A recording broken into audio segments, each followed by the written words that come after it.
Let's give them another 12 more minutes. Would that be okay? We'll start at exactly 10:15, inshallah.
Hello.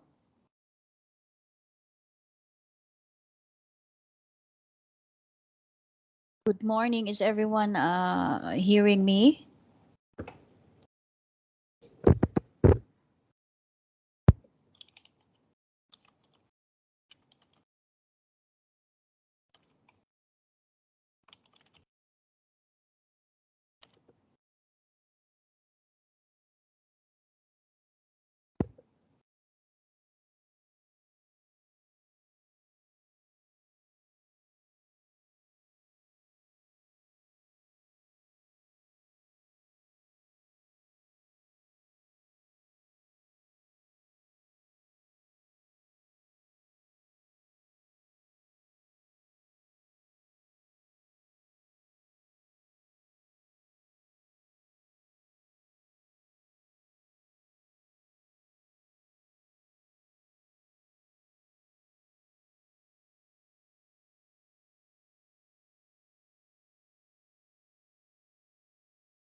Good morning.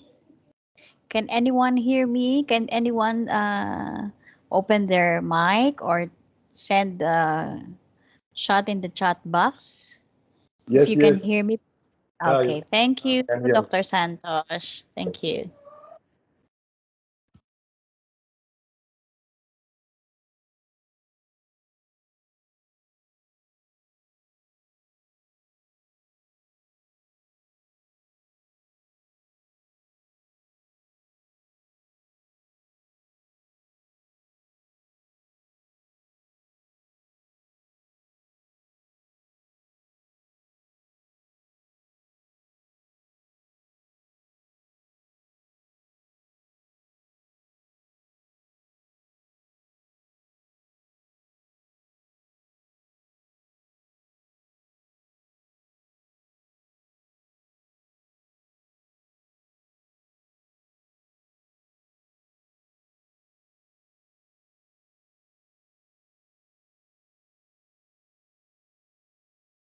Okay. So we will start at 10:10. So it's 10:07 in my clock.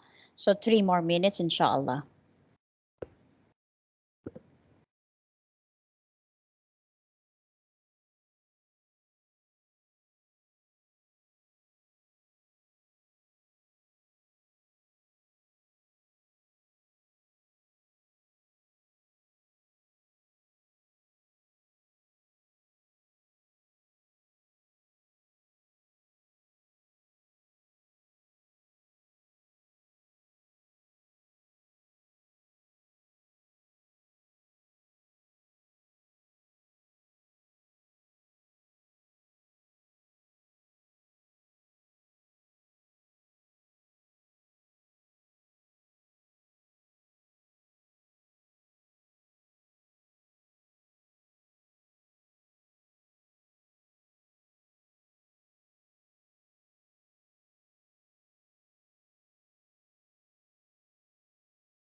Okay, good morning. So I think we need to start. It's already 10:11.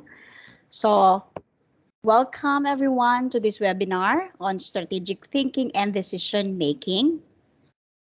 I am really delighted to have you all here today to discuss this critical topic in the context of academia. As you know, strategic thinking and decision making are essential skills for success in any academic settings, whether you're a student, faculty member, or administrator. Okay. Let me just admit one of the participants. As I've mentioned, these skills, the strategic thinking and decision making, are essentials to the success of the academic settings, whether you're a faculty member, you're a student, an administrator. These skills are particularly vital as institutions navigate complex challenges, such as changing students' demographics, advances in technology, and shifts in the global economy. I hope I am okay with my audio. Yes, Miss Kauthar?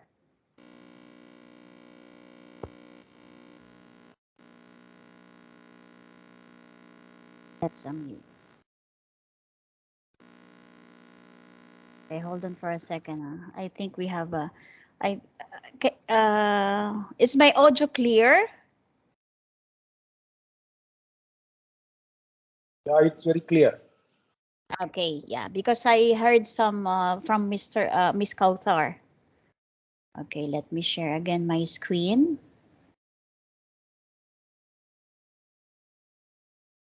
Okay. I'm sorry for that interruption. Okay. Now, what are the challenges that I have mentioned?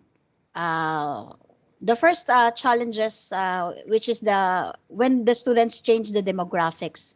Another challenges is the advances in technology, and of course, the shifts in global economy. Over the next 1 to 2 hours, we will be discussing a range of topics, including the key components of strategic thinking, decision-making bias to avoid, and the application of the decision-making framework to academic scenarios. And I'm really confident that by the end of this webinar, you'll have a deeper understanding of the importance of strategic thinking and decision making in academic setting. And hopefully you'll be better equipped to apply these skills in your own department, in your own team. So let's get started. Now, here's the outline of our topic for today, which it covers, of course, the introduction part, understanding strategic thinking, a strategic analysis, decision making, strategic decision making, strategic planning, action planning, and of course, if you have questions, you are welcome to raise, but later. Okay, so now let me begin with the quote. The essence of strategy is choosing what not to do by Michael Porter. This quote emphasizes the importance of making deliberate choices and prioritizing certain actions over others in order to achieve strategic goals. Strategic thinking involves analyzing various options and considering the potential outcomes of each choice before making a decision. Effective strategic thinking requires a clear understanding of the organization's goals and values, as well as the external environment in which it operates.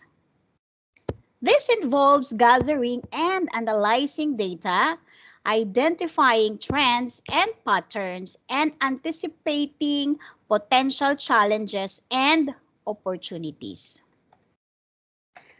Let me just check the, I think I did not record it. It's recorded, sorry.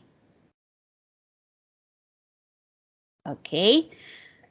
So, once the strategic options have been identified, decision making comes into play. Effective decision making involves evaluating the potential risk and rewards of each options and selecting the best course of actions to achieve the organization's objective. It also involves taking in consideration the potential impact of the decision on various stakeholders, both internal and external. Okay, so what will be our learning outcome? So participants will be able to define strategic thinking and identify key components of strategic analysis in the academic setting. The next learning outcome is participants will be able to describe different types of decision making in academia and apply decision making frameworks to real world of academic scenarios. Okay. And then the third learning outcome, the participants will be able to describe the key components of strategic plan for an academic institution and develop an action plan to translate strategy into action. Okay, so let us understand more about the strategic thinking. So if you noticed, one of my image is the queen. Okay, this is using the chess, the game board chess strategy.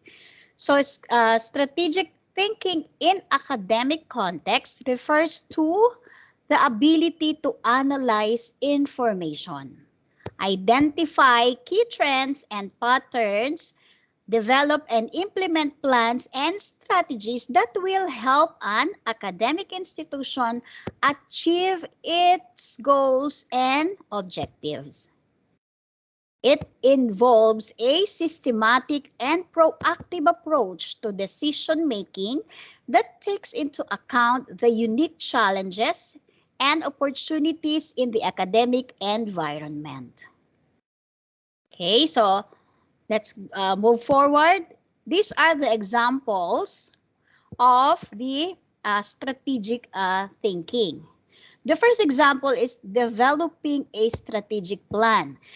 I think most of you were aware of this one because we are already doing it in our department and also in the university. So a strategic plan outlines the long-term goals and objectives of an academic institution and sets out a roadmap for achieving them. This strategic plan requires strategic thinking to analyze the internal and external factors that may impact the institution. And also, creating or developing a strategic plan requires strategic thinking to identify the areas of strength and weaknesses and develop strategies to capitalize on opportunities and mitigate threats. Another example is the analyzing student data to improve academic performance. This example requires strategic thinking so that it can help academic institution or that academic department analyze students' data such as grades and attendance. Okay, so this is to identify also patterns and trends that may indicate areas of improvement. Because when you analyze the student data, the department will determine what are the resources needed, including your human resources and technology resources. So this can be used to develop the strategy to enhance the academic performance, such as targeted interventions and support programs. And another example is developing innovative curricula and programs. So this example requires again a strategic thinking because so that it can help academic institution develop innovative curricula and programs that meets the changing needs, especially that our technology is change quickly. Okay, and the demands of the students in the broader society. Okay, is there any question before I go on? Okay, so those are the examples that requires a strategic thinking when it comes to academic settings. Now, let's discuss the components of strategic thinking. So the key components are, the first, of course, is the vision and mission. Having a clear and compelling vision and mission is essential for strategic thinking. Why? Because this helps academic institutions articulate their purpose and direction and sets a framework for decision making. Another key component is the external analysis. I hope I am not too fast. Okay, now external analysis, analyzing the external environment is critical for the strategic thinking. Why?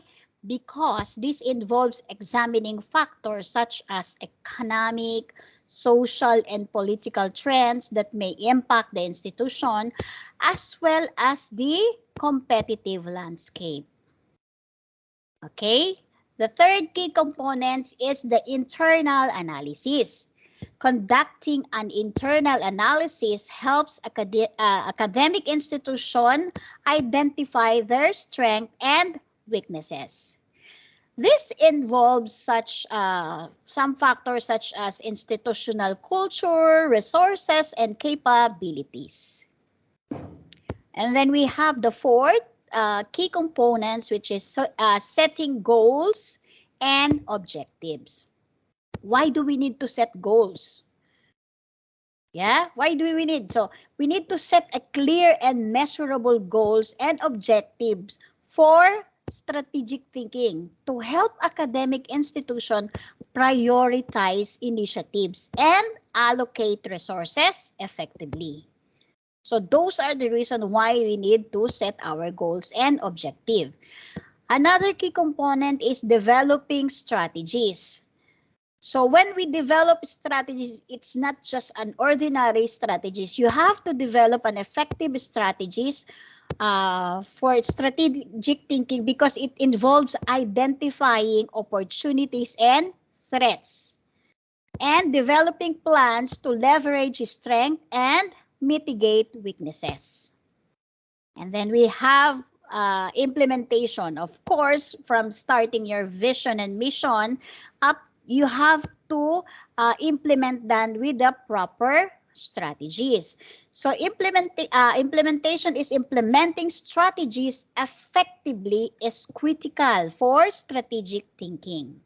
This involves setting priorities, allocating resources. When we say allocating resources, it includes budget, human resources, technology resources, and others.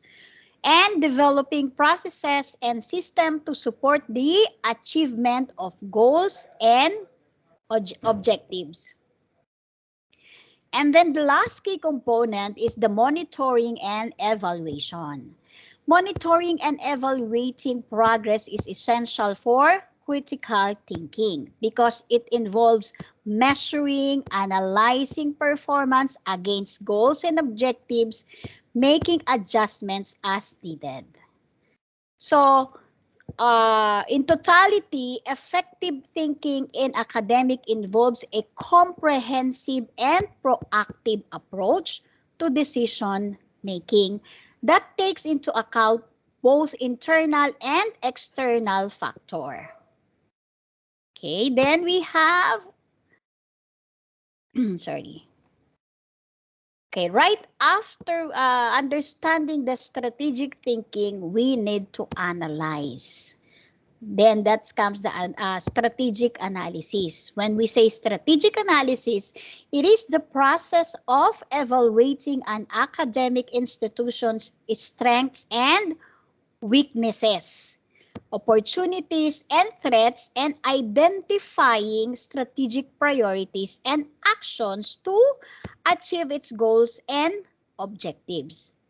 It involves a comprehensive and systematic approach to assess the institution's internal and external environment, as well as analyzing data and information and developing insights that inform the decision making. Now, what is the purpose of strategic analysis? Why do we need to do the strategic analysis? Okay, the main reason is to identify the areas and strength and weaknesses within the institution, as well as assess the external and external environment and the impact of it in the institution, and also to develop effective strategies to capitalize on opportunities and mitigate risk. Okay. Sorry. Then we have, okay, so these are the external analysis tools that we have to use or determine when we are doing the strategic thinking. Okay, so these are the components. The first one is the external, the SWOT analysis. Okay. I know most of you knows this SWOT analysis because this is already discussed during our QA quality assurance meetings. Yeah. So these are the there are a lot of framework when it comes to strategic thinking, but the two most common are the SWOT analysis and the PESTEL. So let me give you a description first of the SWOT analysis. Okay, so SWOT analysis stands for strengths, weaknesses, opportunities, and threats. It is simple but powerful framework. Why? Because it assesses the organization's current situations and future prospects. So in SWOT analysis, academic institutions evaluate their strengths and weaknesses, such as institutional reputations, faculty expertise, or financial resources. And also identify opportunities and threats such as the emerging technologies or government policy. So the SWOT analysis helps academic institutions identify strategic priorities and develop plans to address the challenges and capitalize on opportunities. So another framework is what I mentioned, the the PESEL analysis. So this PESEL stands for political, economic, social, technological, legal, and environmental. So that's why it's called PESEL analysis. So in PESEL analysis, academic institutions evaluate factors such as the government policies, economic trends, social cultural factors, technological changes, legal and environmental factors such as climate change. By analyzing these factors, academic institutions can understand the broader environment in which they operate and identify key trends and challenges that may impact their ability to achieve their goals and objectives. Just try to remember that both SWOT analysis and PESEL analysis are useful tools for external analysis in academic settings. Because by analyzing the external environment, academic institution can better understand the opportunities and challenges they face and develop effective strategies to achieve its goal and objectives. These two frameworks can help academic institutions stay ahead of emerging trends and anticipating changes in a broader environment, which is very critical for long-term success. Okay? Now let's move on. Okay, the third framework is the case study analysis. Let me just admit this. Okay. So case study analysis is a method of research that involves analyzing a specific instance or example of a phenomenon in depth to draw conclusions and make recommendations. See, these case studies are often used in academic research, particularly in the field of business, psychology, management, and education. And also, case study analysis involves a detailed examination of a particular case, often using multiple sources of data such as interviews, surveys, and archival records. Now, what is the purpose of the case study analysis? The purpose of this case study analysis is to identify key issues, patterns, and trends in the data and to develop insight that inform decision making. Okay? So, from the start, we have to understand the strategic thinking followed by the strategic analysis and understanding the key framework of external analysis. Now, once we understood that or those things, we are now ready to make decision. So you have to make decision. So when we say decision making, it is a critical process when it comes to academe or any institution because it involves making choices that determine direction and outcomes of academic institutions, programs, and activities. When it comes to decision making in academic setting, it involves a wide range of stakeholders, including faculty, administrators, students, and external partners, and can encompass issues related to curriculum development. Another thing is research, also funding and community engagement, and among others. So those are the external factors that you have to understand and identify when it comes to decision making.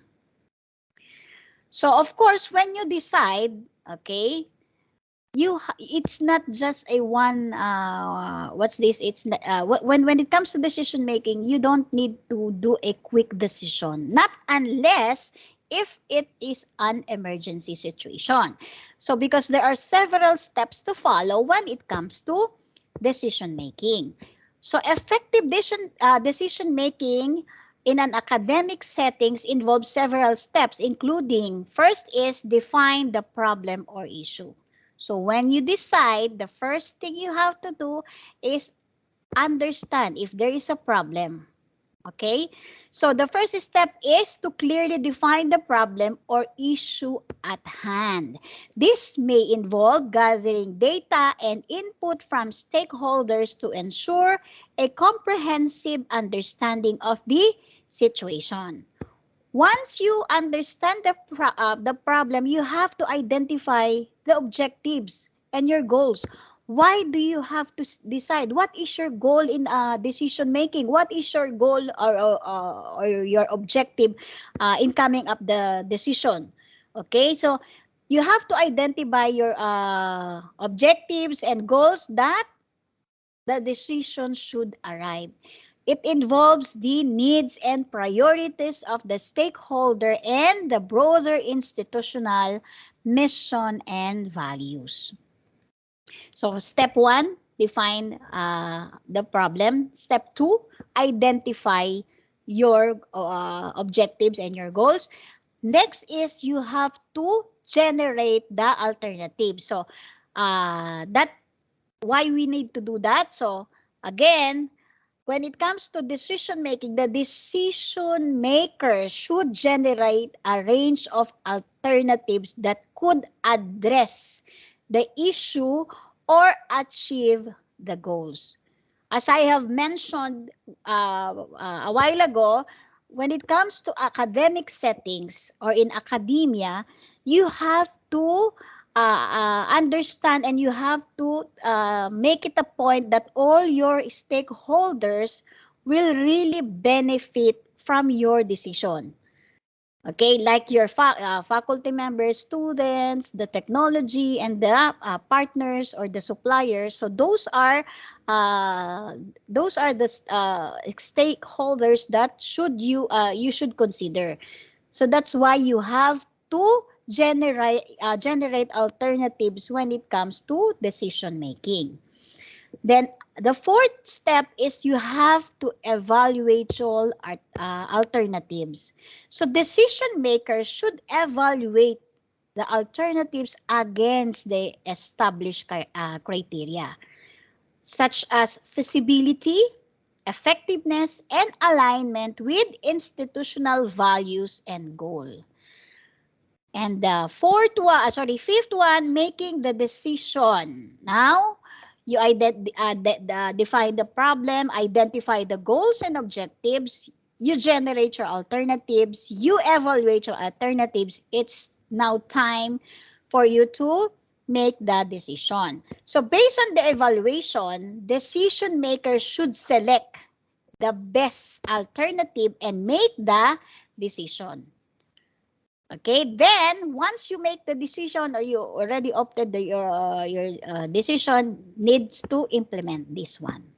Once the decision is made, it should be communicated to stakeholders and implemented effectively.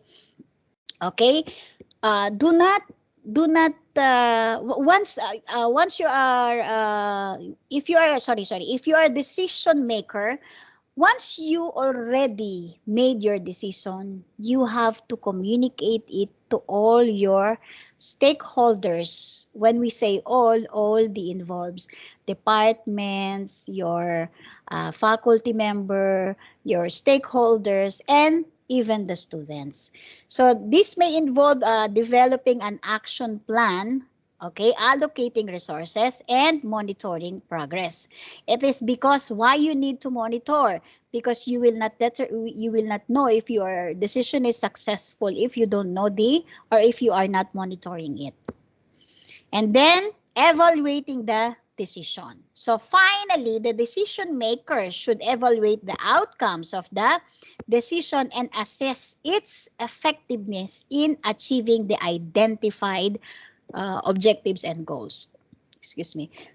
This evaluation can inform future decision making and contribute to a continuous improvement cycle. Remember that effective decision making requires a strong leadership, stakeholder engagement, and commitment to evidence-based and values-driven decision making.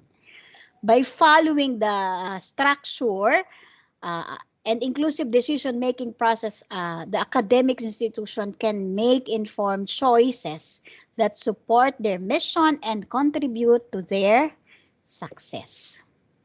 Okay, so now we understood the strategic thinking, strategic analysis, and strategic planning, and also we understood the decision making.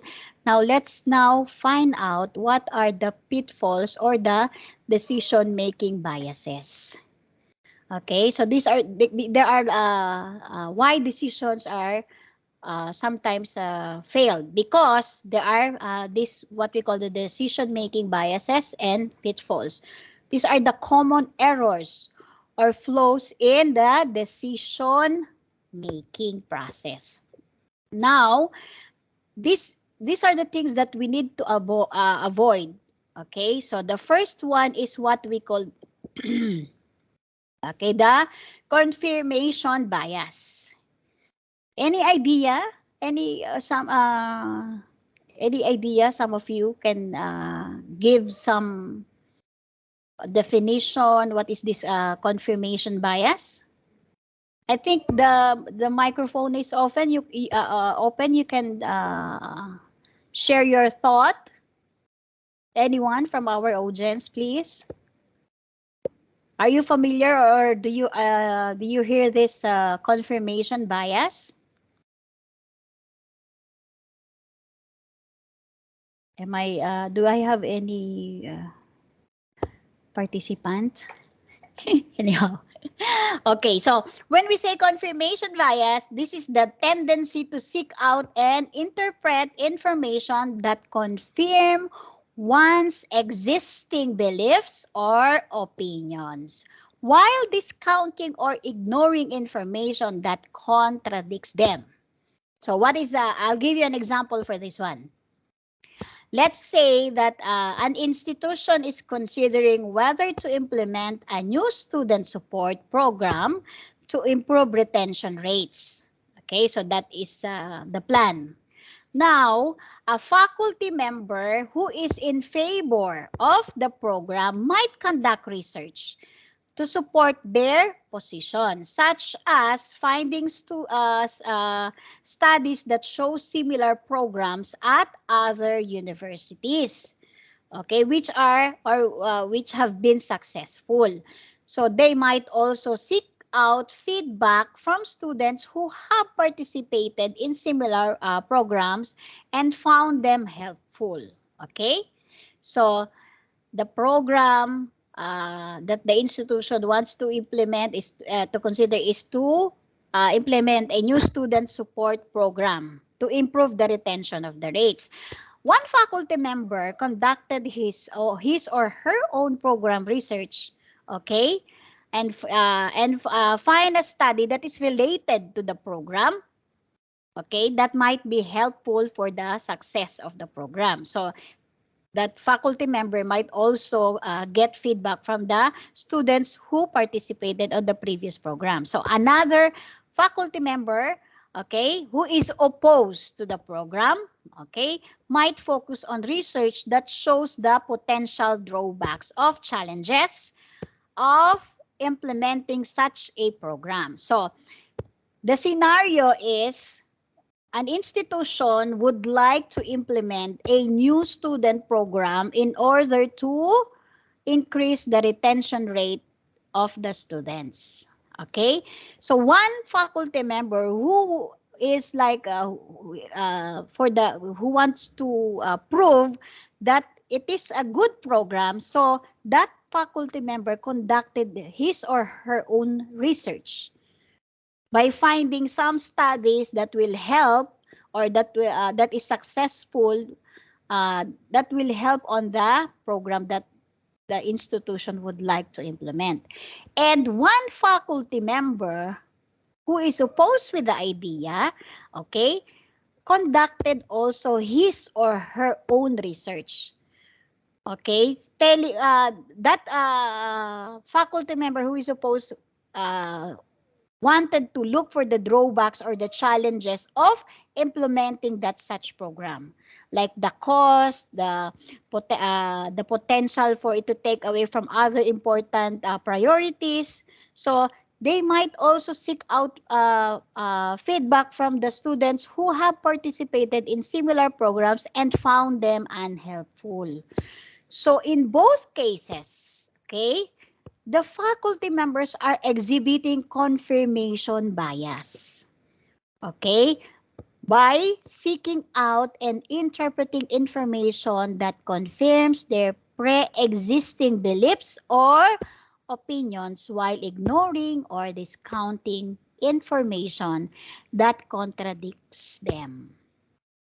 So this can lead to suboptimal decision if the decision makers are not able to consider all relevant data and perspective in an objective and unbiased manner.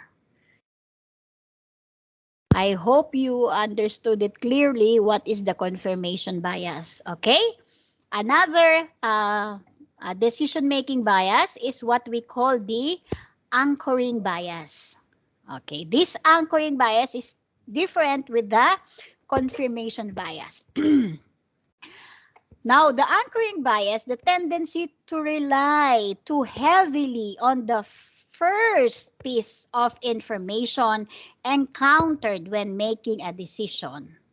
This often lead to an overemphasis on that information and ignoring other relevant data. So when we say anchoring bias, if you are a decision maker, the first information that you gathered, you are already decided based on that. So I'll give you an example. Sorry. Let's say an institution is considering, let's say, increasing tuition fee for the upcoming academic year. Okay, though this is not, I think this is not applicable to us. Just to give you an example, just to give you the real scenario of the anchoring bias. So the university's or the institution's financial team initially suggests an increase of 5%. Okay? So 5% increase in the tuition fee, which is the first piece of information encountered by the decision makers.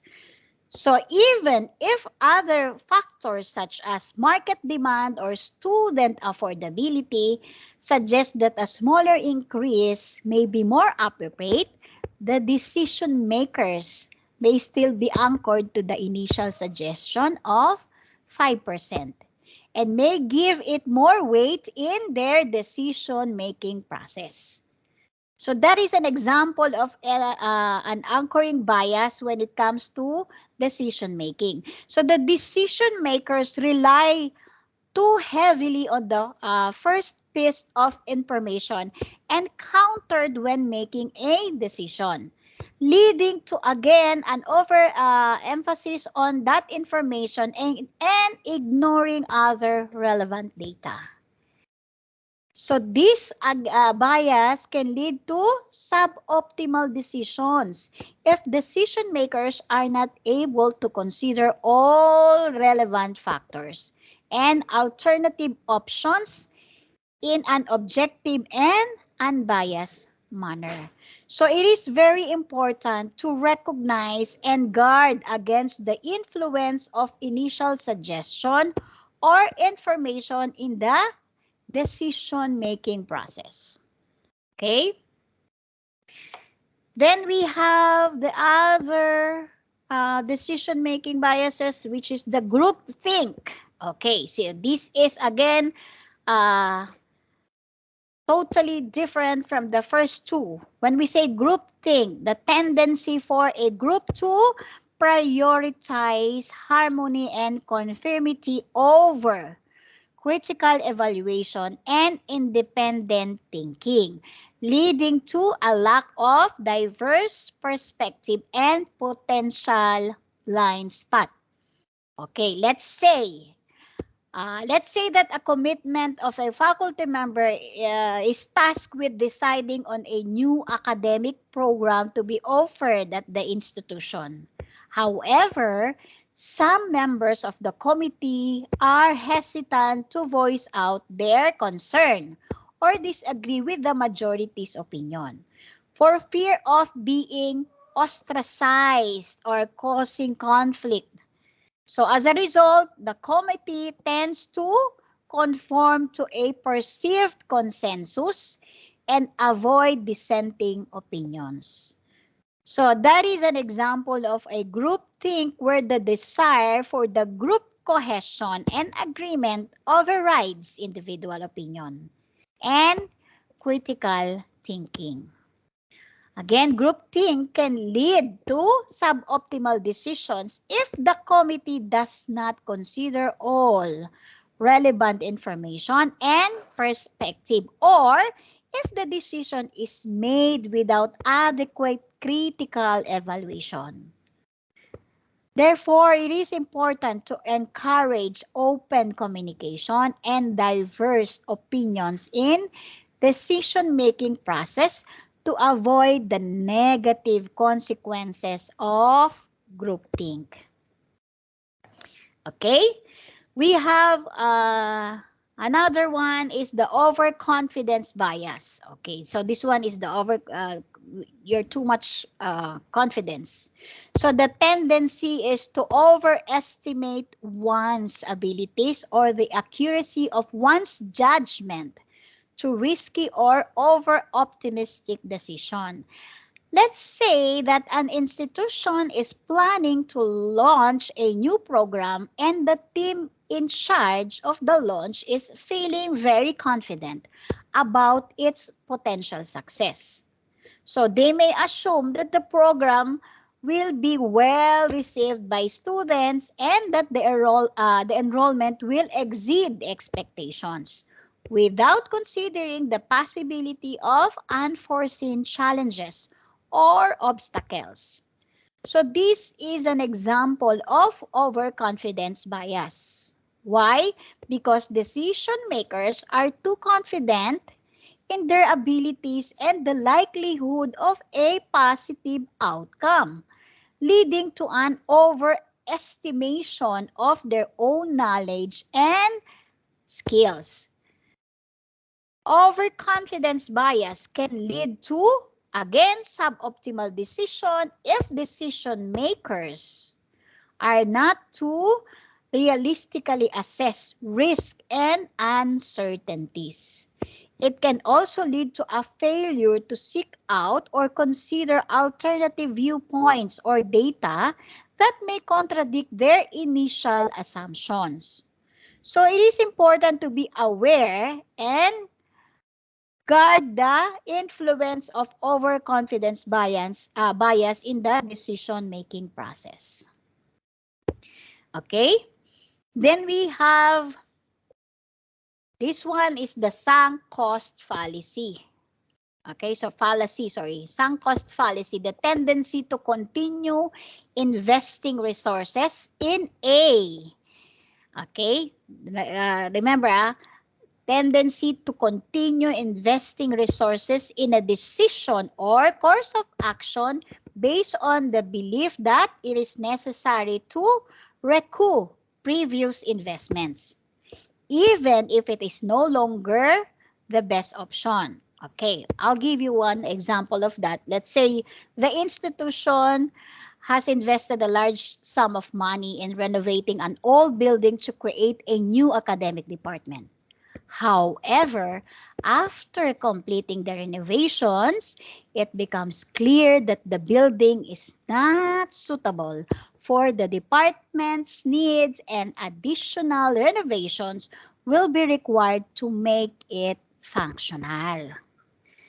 Despite this, the institution continues to invest more money into the building in order to make it work, reasoning that they have already invested so much and it would be a waste to abandon the project. So that is one good example of a sunk cost fallacy, where decision makers continue to invest resources into a project or course of action because they have already invested resources. Okay? So this investment is unlikely to result a positive outcome. So sunk cost fallacy can again lead to suboptimal decisions if decision makers are unable to objectively assess the potential for a positive outcome and instead making decisions based on past investment that are no longer relevant to the decision at hand. Okay?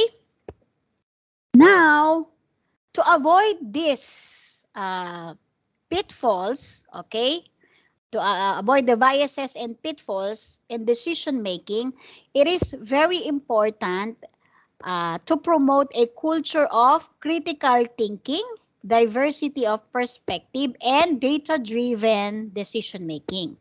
Now, how can we achieve it? Through the strategies, like you have to encourage open and transparent communication among stakeholders, challenging assumptions and seeking out diverse perspective, establishing clear decision making criteria and a process for evaluating alternatives, conducting a thorough and objective analysis of relevant data, monitoring and evaluating the outcomes of decisions to inform future decision making, and also by avoiding these biases and pitfalls and promoting effective decision making strategies, academics, the institution can make informed choices that support their mission and contribute to their success. Okay. Let's now understand more the case study analysis. So, case study analysis is a method of examining and analyzing a particular case or scenario in order to understand its underlying factors and decision-making process. This method can be applied to academic scenarios in order to gain insight into the decision-making process, identify areas for improvement, and develop strategies for addressing complex issues. Okay? So, before we continue on the next topic, I would like to invite everyone to please, okay, let me just stop sharing. So, I will send this, what's this URL or link in the chat box, and I'll give you 10 minutes, okay, for you to conduct a decision style test. Okay, so for you to understand what type of decision maker are you. Okay, so let me just send it to the chat box, but you have to do it for 10 minutes. Hold on.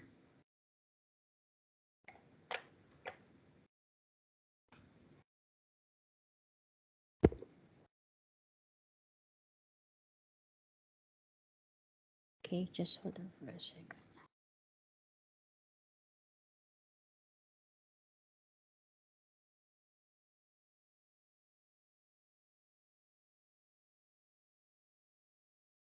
Okay, let me send it in the chat box.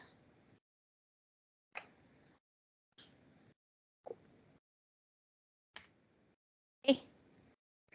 Can anyone see from the chat box, please? Okay, access that one. I'll give you 10 minutes, then go back to our, we will continue our discussion. And then you can share it later. What is the result of the test? So it's 10:59, no, 11 o'clock. 11:10, we'll come back. Would that be okay with everyone?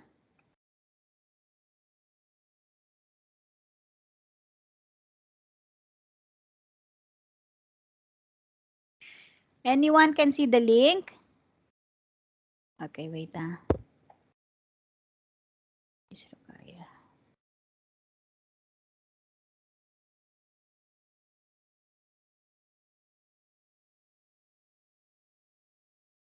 Here, Ms. Rokaya, you can see now?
Okay, so that's the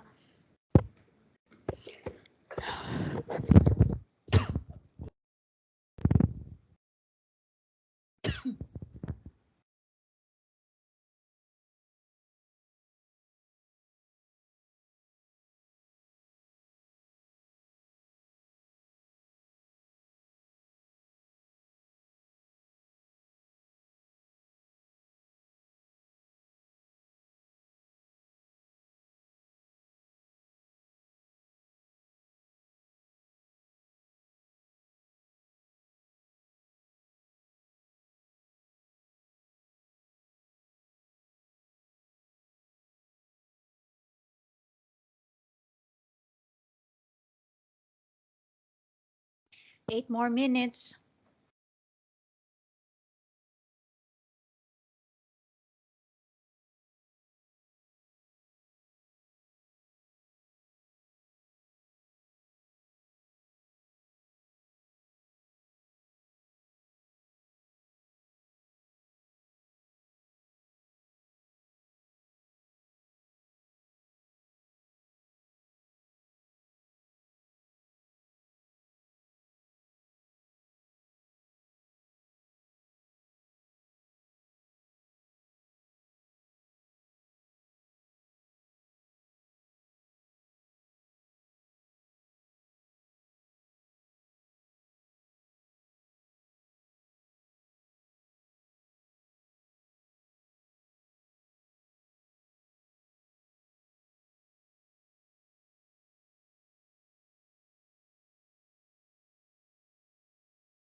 Four more minutes.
Okay, let's see. Okay, 2 more minutes. Let me just check if I still have audience. Mashallah, mashallah. I still have audience. Thank you so much for staying with me. I hope I am not boring you all. Okay, 2 more minutes.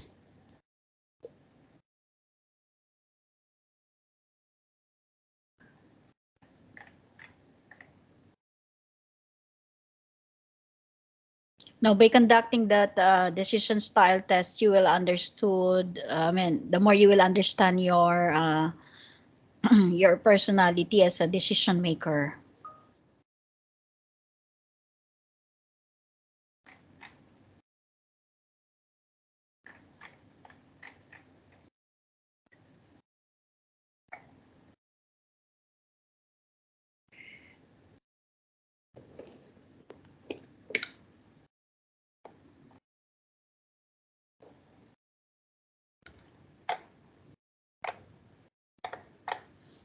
Few more slides, maybe 2 more or 3 more slides, then we will end our meeting.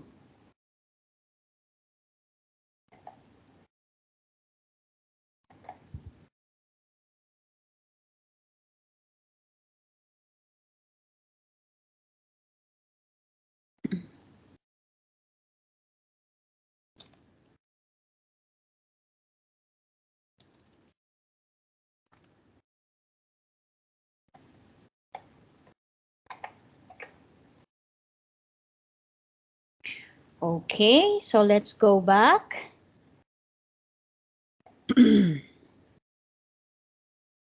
Okay, so next is our, sorry. Our next topic is the strategic planning. So this strategic planning is an academic context, involves the process of setting priorities and making decisions about the future directions of an educational institution. It is a comprehensive ongoing process that requires the involvement of all stakeholders, including faculty, staff, students, alumni, and community members. So this is strategic planning. I know that you are all aware of because we are doing it already through our quality assurance team. So strategic planning is about identifying the institution's core values and mission and developing a clear vision for the future. This includes setting long-term goals and objectives and developing strategies for achieving them. It may also involve identifying key performance indicators and metrics for measuring progress and success. In an academic context, strategic planning can be used to address a wide range of issues, from enrollment and student retention to faculty recruitment and program development. It can also be used to identify emerging trends and opportunities in the educational landscape and to adapt to changing students and community needs.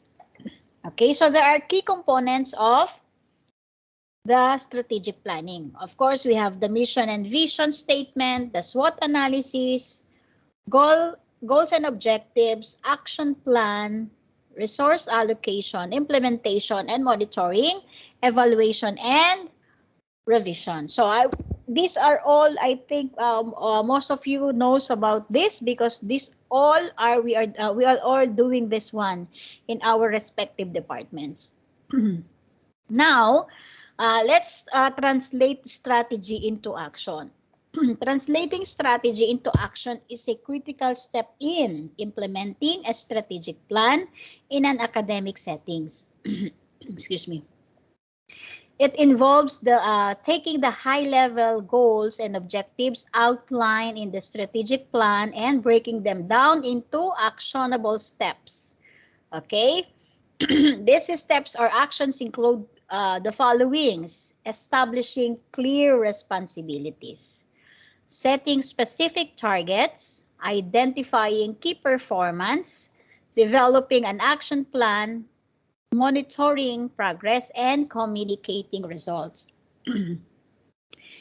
In conclusion, translating strategy into action in academic setting is a critical step in implementing a strategic plan by establishing clear responsibilities, setting specific targets, identifying key performance indicators, developing an action plan, monitoring progress, and communicating results.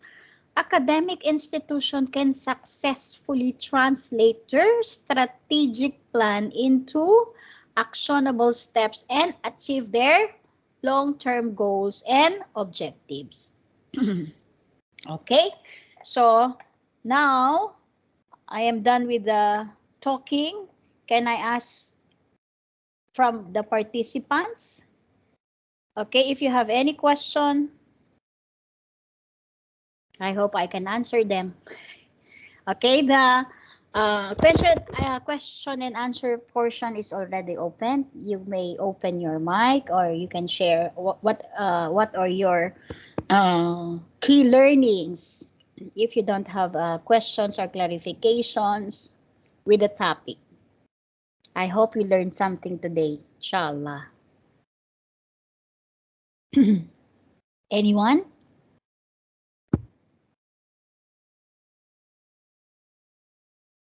You can unmute, or you can raise your hand. Any question? No question? Okay. So if you have, how about can someone can share the result of the decision test?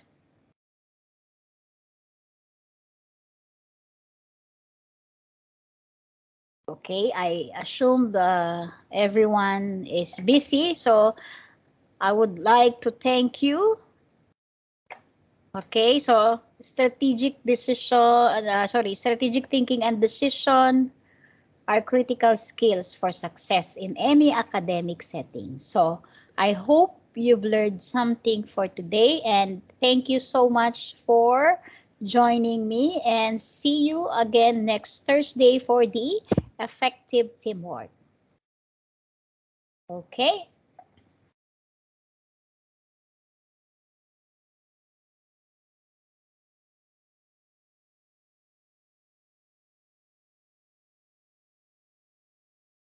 Yeah, you may stop the recording, Miss Rukaya. Thank you, everyone. Have a great weekend. And for those who are still fasting, I am really sorry for disturbing you. And again, see you, inshallah, next Thursday. Thank you.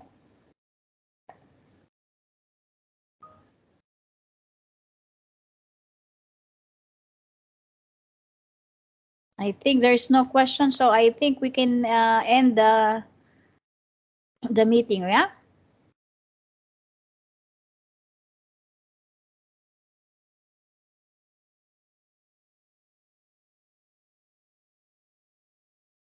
So thank you so much, everyone. We can end now. We are, I don't, nobody asked questions. Nobody wants to share. So goodbye, everyone. So I will leave now.